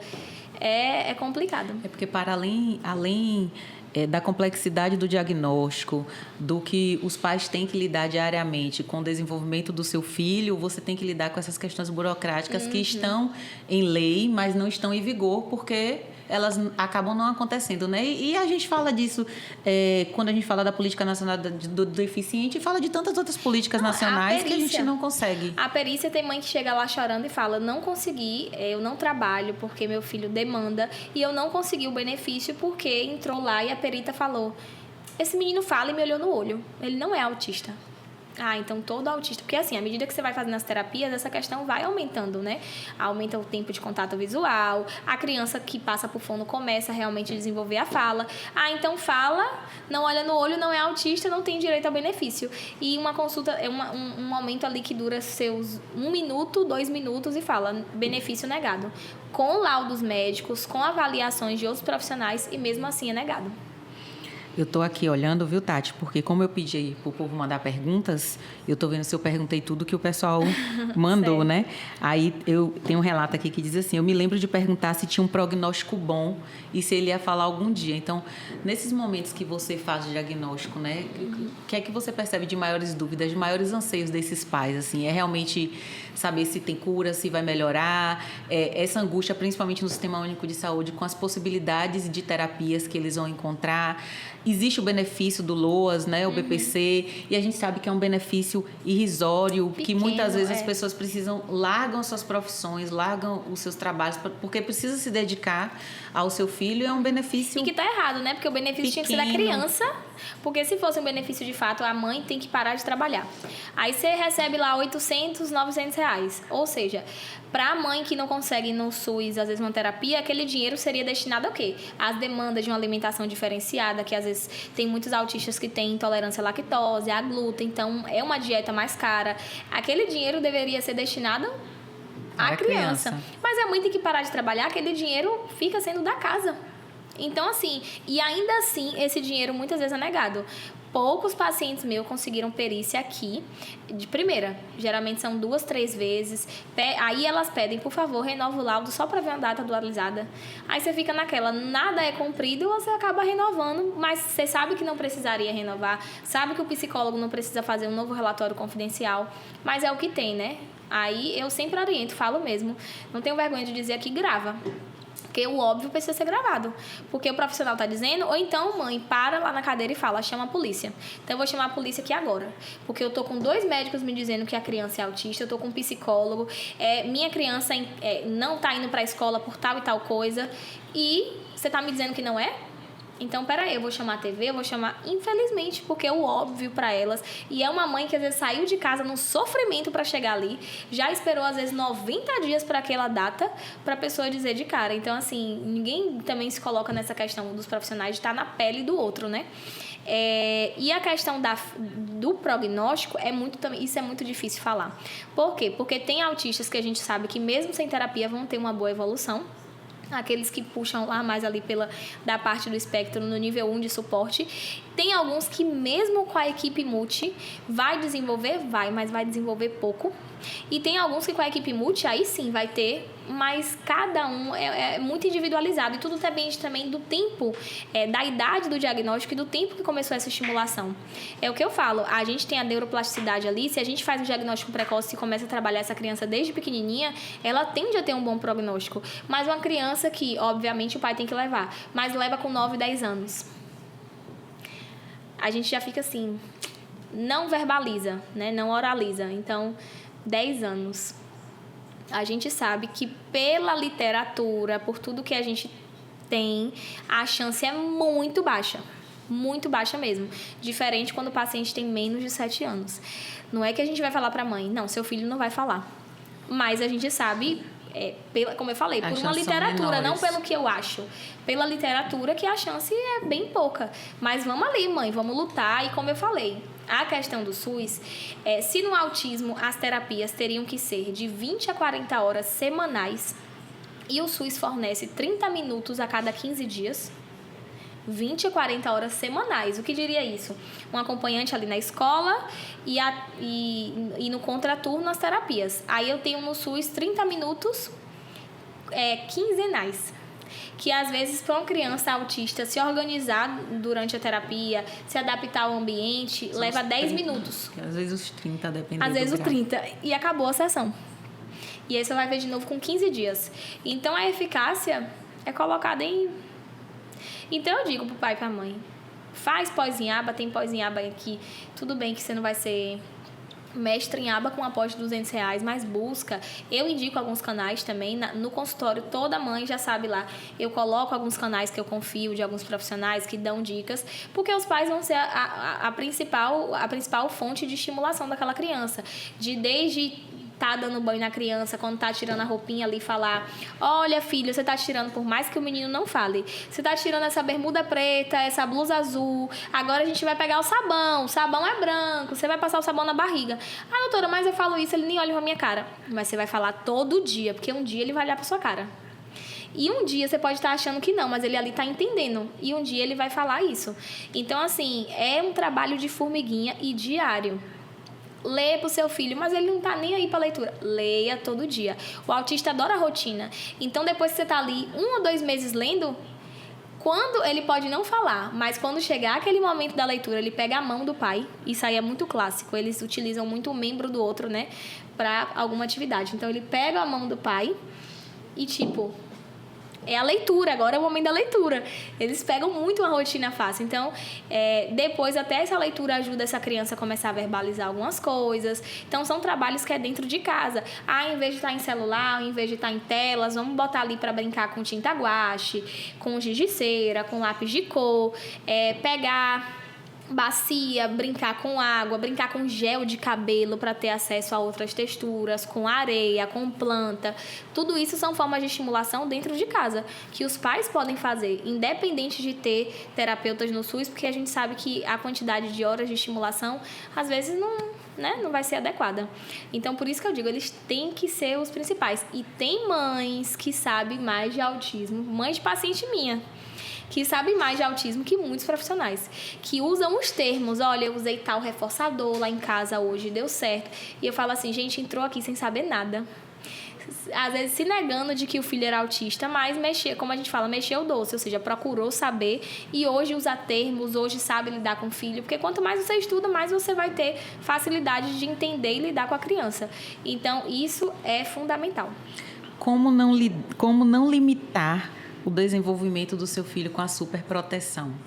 Difícil isso aí também, como eu acabei de falar. Algumas mães falam, primeiro, tem uma leva de mães que, infelizmente, por ter o filho autista, fala, eu não vou sair. Ou eu não vou. A gente tem que expor, lógico, aos pouquinhos, expor a criança. Ah, mas eu não vou no shopping porque eu sei que ele vai chorar. Tá bom, vai no shopping, ficou ali, ele aguentou ficar 5 minutos? Ficou 5 minutos. Vai um outro final de semana. Filho, a semana toda a gente vai no shopping sábado, viu? Vai preparando a criança, por mais que ela esteja ali. Olha, Fábio vai no shopping sábado. Lembra do shopping? Fábio vai no shopping sábado. Sábado vai no shopping. Talvez Fábio já conseguiu ficar 10 minutos. Mas eu vou sair de casa, vou me arrumar para ficar 10 minutos? Vai. Faz parte do processo. Até um período que a criança fica ali 1 hora. Então, assim, a gente não pode limitar. A gente tem que dar autonomia também. Tem mãe que fala, eu limpo a bunda dele, eu dou banho porque é autista. Não. 5 anos você tá dando banho? Não. Bota esse menino lá, vamos lá. Ó, aqui o sabonete, lógico, você vai fazer a vigilância, mas aqui o sabonete, você que vai passar na sua barriga. E o menino, às vezes, tem interesse de pegar e pega, mas às vezes a mãe fica, bora. Ou a questão do comer. Não, doutora, não deixa ele comer sozinho, não. Sabe por quê? Se comer, vai fazer uma bagunça, vai melar tudo. Como os autistas adoram comer muito com farinha, né? Ovo com farinha, tudo muito. Se é banana com farinha, porque se torna mais sequinho. Eu não vou deixar esse menino comer farofa sozinho, não. Porque vai melar a casa toda, depois eu vou ter que limpar. Mas isso é autonomia, é deixar ele ali aprender. Daqui a pouco ele tá usando o garfo e a faca, então os talheres. Então, assim, a gente não pode botar numa caixinha de que por conta do autismo, aquela criança é 100% dependente do outro e que tem uma deficiência intelectual associada. Porque somente 20% tem uma deficiência intelectual associada. A questão do autismo, 80% tem a questão cognitiva preservada. Então, é uma criança que pode sim aprender, uma criança que aprende e que a gente não pode limitar e também não pode esquecer que é criança, porque tem muitos pais que também não entendem que o autista é uma criança e tem birra. E que não é porque é autista que vai deixar fazer tudo. O menino bate nas pessoas, o menino joga não sei o que no chão, o menino às vezes vai no shopping e não tem uma crise sensorial. Ele vai no shopping, nas Americanas, não deu determinada coisa, começa a gritar. Isso é birra. entende? Então não deixa de ser criança, então tem as birras, então a gente não pode fazer desse diagnóstico o destino, ou seja, eu vou trabalhar essa criança, vou dar autonomia e vou começar a entender realmente quais são esses momentos de crise que são aversivos. Às vezes, na crise, a mãe pode dar o que for e a criança não para de chorar, o que na birra já para. Então, algo às vezes está incomodando, seja uma etiqueta de roupa. Já teve crise lá em casa que eu sempre tiro as etiquetas da roupa e que estava chorando e que começou a derrubar os objetos no chão. Eu falei, meu Deus do céu, o que aconteceu? Algo tá, é luz, é isso. A gente começa, é sede, é fralda, é não sei o quê. E depois eu vi que era a etiqueta que estava incomodando. Depois pela mão aqui. Começou a mão, e depois eu vi, tá a etiqueta. Então, assim, a gente tem que começar a diferenciar. É por isso que eu digo que precisa ler, precisa entender, para poder entender e ajudar a criança. Porque a gente tem que separar tudo isso para não botar numa caixinha. O que é crise, o que é birra, até que ponto eu posso dar autonomia para essa criança, porque é uma criança, independente do diagnóstico. Então, eu acho que as principais formas de limitação é quando os pais se fecham nesse diagnóstico e deixam de desenvolver essa criança dentro de casa e passar a fazer tudo por elas. Você, com o seu filho, já sofreu algum tipo de preconceito? Já. Como foi isso, assim? E aí eu vou perguntar como mãe, não vou perguntar como profissional. Como você lidou com isso e como é que... a gente teve um caso recente de uma... Foi recente, não tão recente, de uma mãe que foi atendida numa loja de roupas e a profissional do caixa fez uma fala e... pelo contexto exposto depois, a fala não era por conta do filho dela, mas ela carregou isso porque é como a gente disse da questão de romantizar. Então, a mãe que já é sobrecarregada, já percebe olhares diferentes. Então, como foi que isso aconteceu? Assim, como é que você conseguiu lidar com isso? O que é que você traz assim como experiência para outras mães? É difícil, né? Eu entendo algumas mães que falam, não vou de jeito nenhum em restaurante, não vou, porque eu vou passar vergonha. Realmente, eu entendo. Porque hoje Vitor vai no shopping, mas já teve vezes do segurança. Uma vez ele foi e... lá naquela parte do shopping que sempre fica exposto a alguma coisa, seja brinquedo. Teve uma das vezes que eu fui logo no início, que tinham muitos sons, estavam tendo ali uma feira de não sei o quê, e quando chegou naquela parte, aí começou se jogar no chão, aí adquirir uma posição que se empina, que às vezes a gente não consegue pegar, e aí fica todo mundo olhando, né? Fica todo mundo olhando, nossa, essa mãe não dá educação não, o menino tá aí chorando, e aí vem o segurança, a senhora tá precisando de ajuda? Eu tô, pelo amor de Deus, me ajuda a levar pro carro. E num restaurante eu tive, da mesa vizinha, de eu escutar a senhora falar, hoje em dia esses meninos batem na cara das mães e a mãe não faz nada. Por quê? Porque ele, quando eu chego no restaurante, sempre que eu chego no restaurante aqui em Itabuna, eu falo, vou logo começar a fazer o pedido aqui, eu quero um suco de laranja, sem açúcar, eu quero uma batata, mas a batata frita não pode vir muito quente. Porque se vem muito quente, ele botou a mão ali no quente, ele já se irrita e não quer mais, você pode até dar. E aí, uma das vezes eu fui no restaurante, eu expliquei isso, mas a batata veio fervendo. E aí, quando a batata veio fervendo, que botou a mão e derrubou o frasco da batata, e aí começou a chorar, a se jogar no chão, a se bater. Nesse momento, ele tinha muito comportamento de autoagressão. E a mesa vizinha falou, nossa, esses meninos hoje fazem o que quer e a mãe não dá educação. E aí eu comecei a chorar junto, comecei a ficar nervosa, porque realmente as pessoas não entendem, né? Às vezes não sabem que aquela criança tem, pensa que realmente só é a birra que prevalece. E eu entendi ali pra ele que ele é muito metódico. A batata tem que vir sempre naquela temperatura. Então, isso aqui tá errada. Hoje, não. Ele já tolera mais, né? A gente trabalha muito isso. Então, e hoje eu saio. Independente de alguém falar alguma coisa, eu saio. Mas eu entendo algumas mães. Já passei a situação de eu estar com ele tá bem quietinho. E outra criança autista que tá até identificada começa a entrar em crise. Eu vou lá pra ajudar. Mas, realmente, o julgamento é geral ali, ao redor. O ser humano é... Sem querer julgar, mas julgando, né? A gente já começa a fala assim, né? Não... Sem querer julgar, mas já julgando. Mas se fosse meu, dava uma surra, né? Alguma coisa já que para perguntar para Tati, eu queria assim te agradecer muito por esse momento. Eu acho que a gente precisa falar muito mais sobre isso. Você já faz esse trabalho na rede social. Eu acho que é de extrema importância, assim como você recomenda outros profissionais, né, para os seus pacientes. Sim. E assim, você atende o SUS. E eu não sabia... Eu sabia que você atendia no ambulatório da faculdade. Inclusive, já peguei alguns pacientes no pré-hospitalar e já mandei a mãe procurar um ambulatório. Mas, assim, o quanto que para além da maternidade, eu acho que o fato de você atender os pacientes do SUS também traz esse diferencial, porque é você trazer ferramentas de quem não tem condições. Sim. Porque é muito menos pesado essa rotina, né? E é muito mais fácil abrir mão de alguns serviços, de trabalho, de algumas rotinas, quando você tem condições financeiras para isso. Com certeza. Né? E já é uma condição, como eu falei, dos pais que recebem o diagnóstico, já tem uma frustração, não é? Hoje tem maior clareza de que pode ser uma condição genética, mas não se sabe exatamente o que faz isso, o que traz isso. Mas, assim, já tem essa questão que os pais trazem e o fato de não ter essas condições financeiras. Então, eu acho que nas suas falas, eu percebi muito que todas as suas orientações são muito voltadas, muito pertinentes para quem não tem condição. Sim. Né? Porque quem tem condição...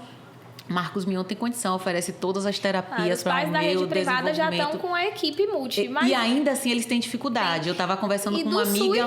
Eu estava conversando com uma amiga ontem que ela voltou, ela estava morando fora, estava morando na capital.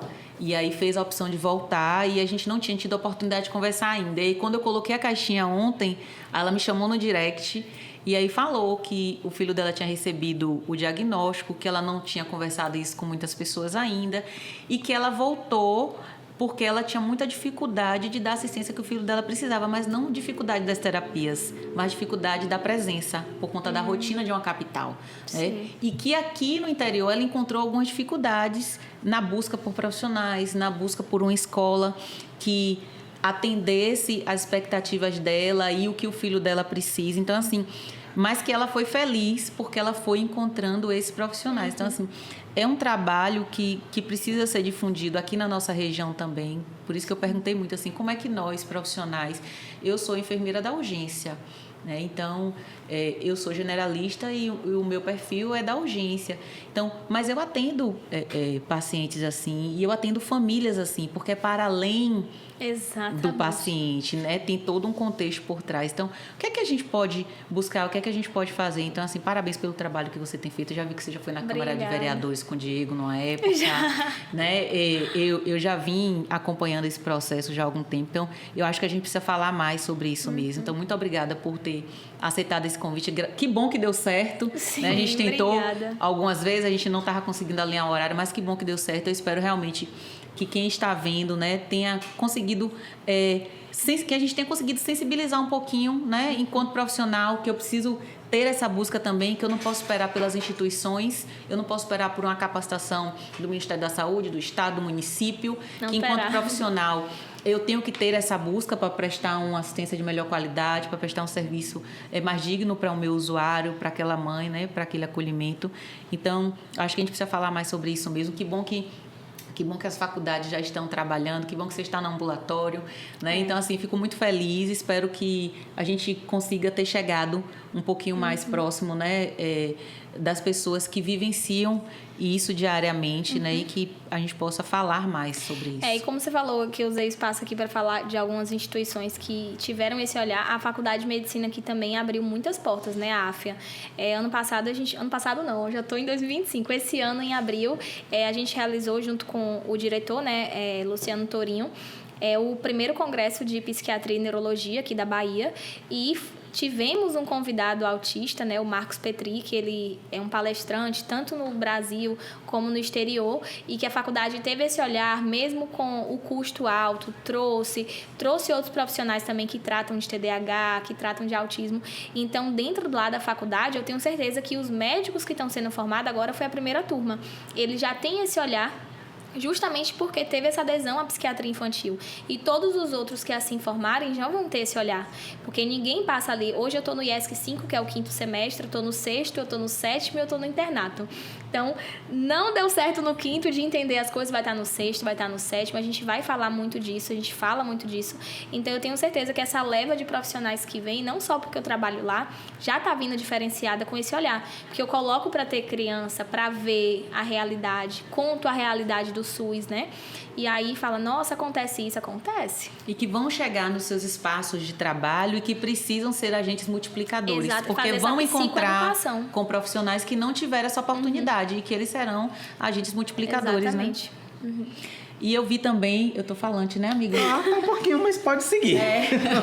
Eu vi também que você vai ter um evento agora com uma psicóloga, né? Agora em agosto. Você quer falar um pouquinho sobre isso? Você pode convidar aí as pessoas para... Pronto. Vai ser dia 17 de agosto. Não sei que dia vai passar isso aqui. Mas, enfim, foi uma ideia que eu tive. Eu fui fazer um curso em BH, no São João, abdiquei do meu São João por uma coisa muito boa, que é um curso de gerenciamento de crise, que é uma certificação internacional, que lá fora já está muito difundida, muitas pessoas têm esse curso, mas como eu falei, aqui no Brasil ainda tudo é muito caro para você se certificar.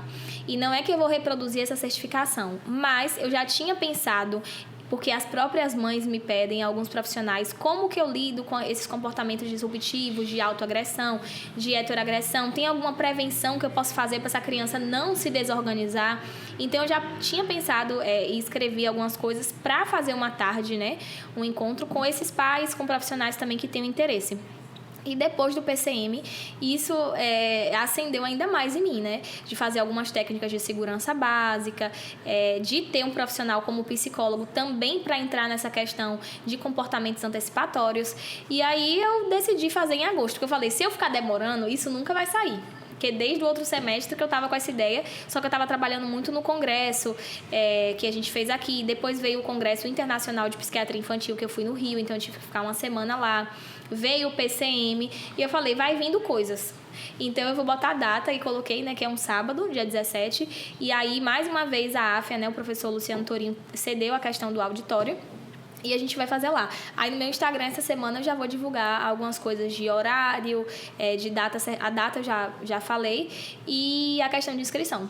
Então o público... profissionais de saúde, educação, professores, por exemplo, que quiserem para saber como lidar, e os pais, né, sobretudo os pais. Aproveita, Tati, e acaba divulgando o seu Instagram, porque você acaba divulgando conhecimento lá, né? Você na realidade trabalha suas redes sociais bastante com conhecimento, então divulga a sua rede social. Pronto. Para aquela câmera ali. Ai, meu Deus. Então, eu costumo gravar, né? Tem o diretor de vocês aqui, é a mesma pessoa que grava meus vídeos e que também me incentiva muito, porque eu sou, apesar de ser falante, eu também sou um pouco tímida, só que eu gostei, porque eu vi esse resultado positivo das pessoas estarem falando, poxa, eu queria, esse vídeo me ajudou em tal coisa, então esse vídeo me levou a buscar ajuda e hoje meu filho recebeu o diagnóstico, eu estou muito feliz, não só aqui na região, mas em outros lugares. Então, meu Instagram é doutora Tatiana Paz e lá eu tento postar vídeos a cada 2 ou 3 dias sobre alguma temática relacionada à saúde mental, mas o conteúdo maior lá não deixa de ser de autismo. A rede social, a gente sempre fala que tem conteúdos muito bons e conteúdos muito ruins, mas se a gente não ingressar nessa rede para falar do que é certo, do que é bom, só ficarão os conteúdos ruins. Então, a gente precisa aproveitar esses espaços, né, que é um espaço para difundir realmente o conhecimento. Então, mais uma vez, te agradecer, Tati. Muito obrigada também. O nosso podcast está de portas abertas. É o primeiro podcast que a doutora Tatiana participa. Pois não é? Então, deixar isso registrado. É o primeiro podcast que ela participa. Então, é um privilégio para a gente, né, ter você aqui falando sobre esse tema e deixar realmente a nossa mesa, que é a nossa roda, disponível, né, para quando você quiser vir falar de outros temas. Muitíssimo obrigada. Tati, muito, muito obrigado. Foi um prazer, né? É sempre muito interessante falar de pediatria, né? Falar de saúde mental, né? E o quanto que a gente precisa, enquanto profissional, voltar para esses temas. Foi muito prazeroso. Obrigada, gente. Eu adorei também a experiência. Fiquei um pouco tímida. Como vai ser? Eu vou falar tanto tempo? Como é? Mas a coisa fluiu, né? Então, mais uma vez, obrigada pelo convite. Realmente é o primeiro podcast que eu participo e pretendo voltar. Que bom. E a você que acompanha o nosso podcast, continue aí seguindo as nossas redes sociais. Temas como esse precisam ser difundidos, divulgados. Então, curta, comente, compartilhe. Siga lá também o Instagram da doutora Tatiana Paz, que traz informações muito pertinentes para nós enquanto profissionais. E... diga, meu diretor. Os patrocinadores. E o meu diretor está aqui me lembrando que eu tenho que falar dos meus patrocinadores. Vou falar. Então, siga lá o Instagram da doutora Tatiana Paz. É Tati com H. Tati com H. Não é isso? É Tatiana com H. Para acompanhar, saber mais um pouquinho, a gente precisa realmente, enquanto profissional de saúde, se aproximar mais de temas como esse. Eles não estão distantes da nossa realidade e a gente realmente que tem um comprometimento com a qualidade do serviço, a qualidade da assistência que a gente presta ao usuário, aos seus acompanhantes, aos seus familiares. A gente precisa realmente buscar essa qualificação para além daquilo que as instituições nos ofertam. Então, sejam essas pessoas, sejam esses profissionais que buscam, né, e que se sentem interessados em prestar uma assistência de melhor qualidade. Agradecer mais uma vez aos nossos patrocinadores. Isso aqui não seria possível se a gente não tivesse, né, a Quality Ambulâncias, a Clínica Abilife por trás, nos apoiando, né, entendem a importância de momentos como esse, de conteúdos como esse. Então, agradecer mais uma vez os nossos patrocinadores e principalmente a você que nos acompanha, né, e nos segue e divulga também os nossos episódios, os nossos convidados aqui, os nossos conteúdos. Basicamente é isso e muito obrigado, galera. Tchau. Tchauzinho.